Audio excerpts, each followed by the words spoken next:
Selamat pagi saudara, Bapak Ibu, dan saudara sekalian. Ketemu lagi kita di pertemuan ketujuh. Kita akan berdiskusi tentang pengukuran kinerja strategik. Nah, setelah sebelumnya saudara memahami bagaimana membentuk strategi-strategi yang kontemporer hari ini, mulai dari melibatkan nilai etika, CSR, kemudian terkait juga dengan strategi digital, maka mari selanjutnya ini kita akan membahas tentang bagaimana kita mengukur kinerja dari strategi-strategi yang telah kita kembangkan tersebut. Ada tiga harapan dari tujuan instruksional pembelajaran pada minggu ini. Yang pertama, saudara mampu menjelaskan pentingnya pengukuran kinerja. Yang kedua, menjelaskan sistem pengukuran kinerja. Dan yang ketiga, menjelaskan balance scorecard sebagai pengukuran kinerja. Nah, kita akan masuk dan kita akan bahas satu persatu. Oke, kita lanjut. Nah, apa yang dimaksud dengan pengukuran kinerja? Pengukuran kinerja berarti kita mengukur terhadap semua rencana-rencana yang telah kita masukkan dalam rencana strategik. Jadi kita kemarin sudah membuat rencana strategik dengan memasukkan ide-ide kontemporer yang berlaku saat ini. Kemudian kita lihat apakah capaian-capaian tersebut tercapai, rencana-rencana strategi tersebut tercapai. Itu yang disebut sebagai pengukuran kinerja. Nah, pengukurannya kinerja yang efektif membutuhkan pula sistem komunikasi yang baik. Nah, di sini dikatakan pengukuran kinerja yang efektif mengharuskan manajemen untuk mengatur pekerjaan dan menetapkan proses pengambilan keputusan bersama dengan komunikasi strategi pembaruan. Karena nanti dalam pengukuran kita kinerja, kita harus tahu siapa yang bertanggung jawab terhadap kinerja tersebut dan bagaimana kita berkomunikasi antar subsistem yang mungkin kinerjanya saling berkaitan. Ya. Nah, pengukuran kinerja membutuhkan perspektif yang berbeda karena dalam organisasi biasanya adanya sifatnya multifungsi, multidisiplin. Ada akuntansi dan keuangan, ada bagian ekonomis, ada bagian strategi, pemasaran, operasi, SDM, dan sebagainya. Sehingga ini perlu komunikasi yang efektif. Mungkin sesuatu keputusan, sebagai contoh inventory. Inventory itu bagi teman-teman manajemen pembelian. Manajer pembelian itu akan mengontrol bagaimana supaya barang yang dibeli itu ready sehingga dia tidak terkomplain oleh bagian produksi. Maka indikator keberhasilan dari teman-teman di manajemen pembelian bagaimana mereka menyediakan bahan baku tepat waktu sesuai dengan kebutuhan. Sehingga mereka tentu kalau bisa menyimpan bahan baku cukup banyak sehingga ketika dibutuhkan oleh teman-teman bagian proses produksi bisa diberikan dengan cepat. Nah, sementara teman-teman marketing berbeda lagi. Nah, teman-teman marketing berhubungan dengan konsumen. Mereka berharap kalau bisa inventory dalam bentuk finished good, barang jadi, itu banyak. Kenapa?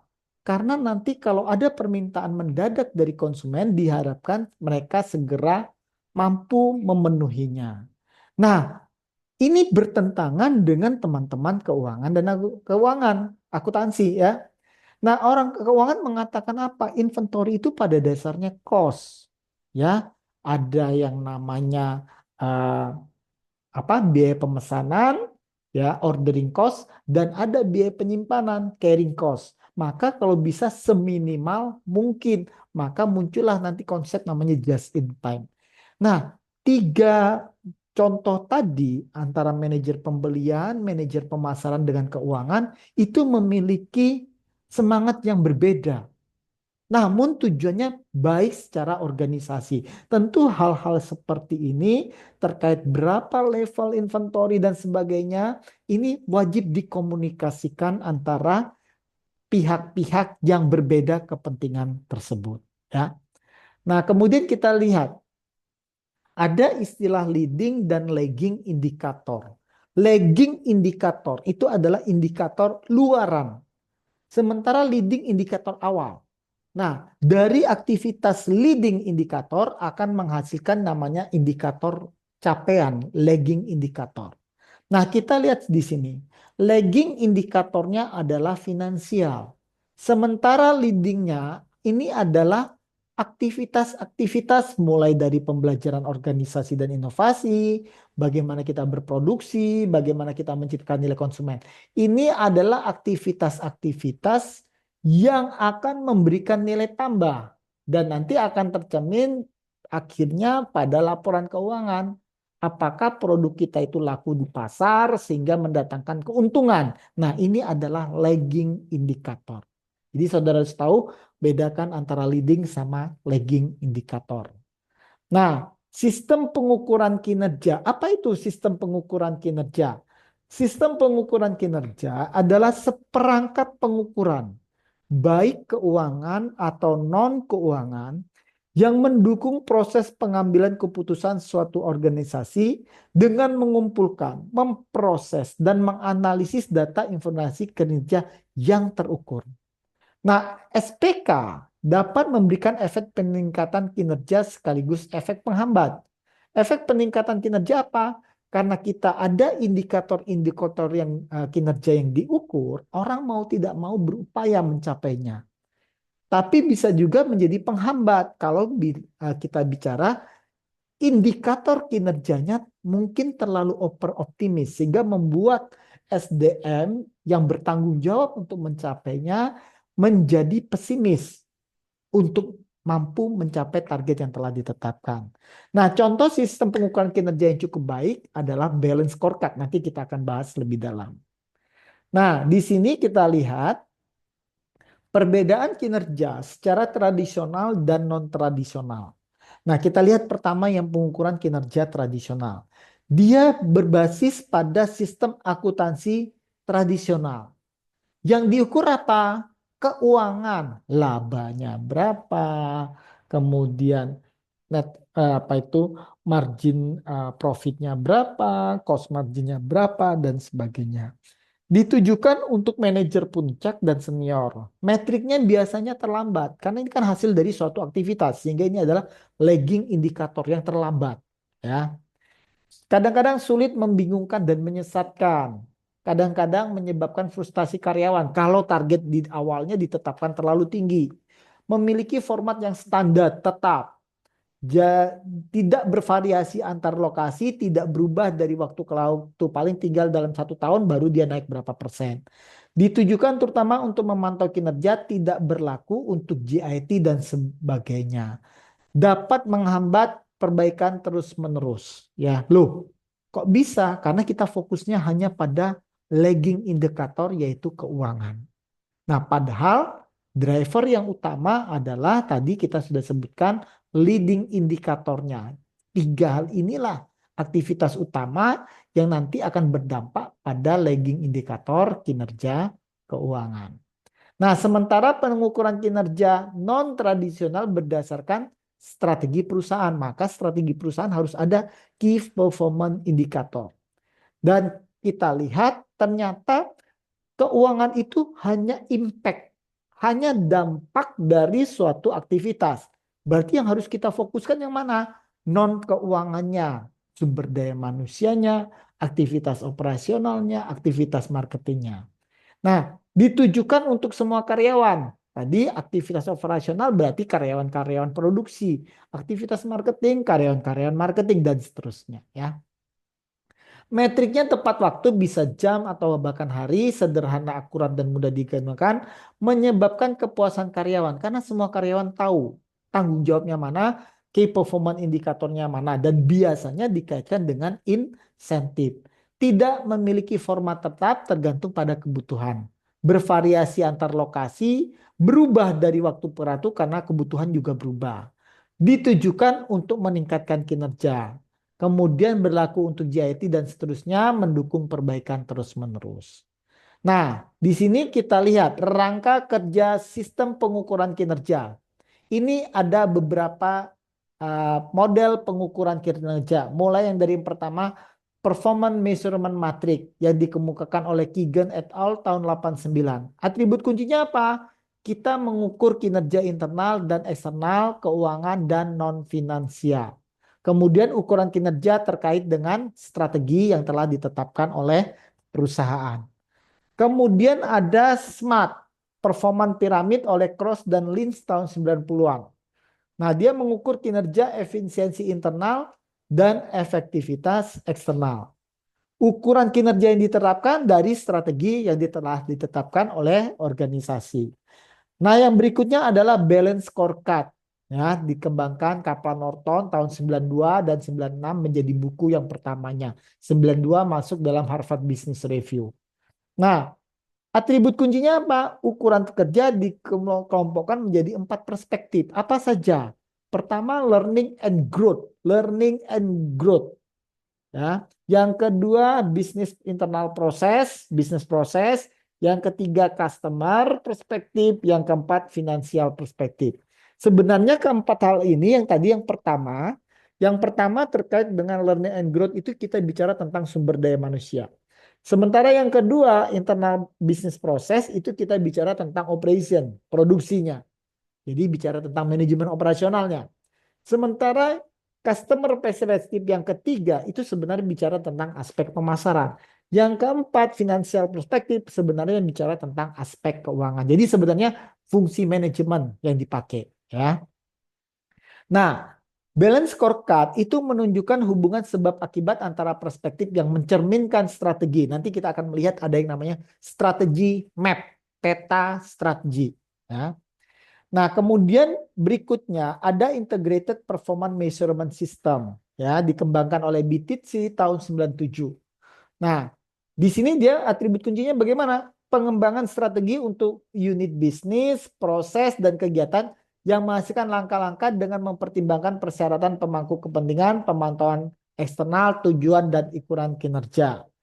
Yang kelima, Prisma atau dibuat oleh Nili dan Abdan tahun 2000. Dia pengukuran kinerja berbasiskan pada stakeholder, bukan stockholder, stakeholder, pemangku kepentingan. Kemudian harus dikomunikasikan bagaimana strategi komunikasinya, kemudian pendekatan untuk manajemen proses bisnis. Nah, sekarang kita fokus pada balance scorecard.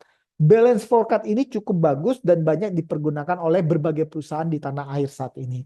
Nah, balance scorecard itu bisa menjadi suatu proses perencanaan sekaligus juga sebagai pengukuran kinerja. Nah, perencanaannya dalam bentuk nanti yang namanya strategi map, sementara pengukuran kinerjanya itu yang dalam bentuk balance scorecard.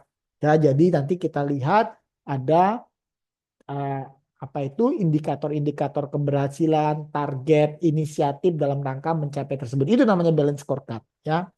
Nah, ciri khas dari balance scorecard itu mempertimbangkan antara aspek finansial dan non finansial. Tadi sudah saya sempat singgung. Ada 4 hal, yaitu learning and growth itu bicara tentang kinerja karyawan dan inovasi, kemudian internal business process, kemudian customer perspektif dan keuangan. Nah, di sini kinerja keuangan itu kita bicara tentang bagaimana kinerja dari sisi aspek keuangan. Berapa ROA, ROE, net profit margin, dan sebagainya.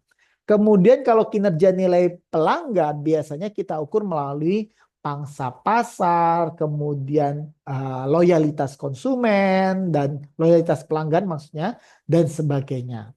Sementara kinerja proses bisnis inti internal itu biasanya kita lihat dari produktivitas, kemudian ketepatan waktu dan sebagainya.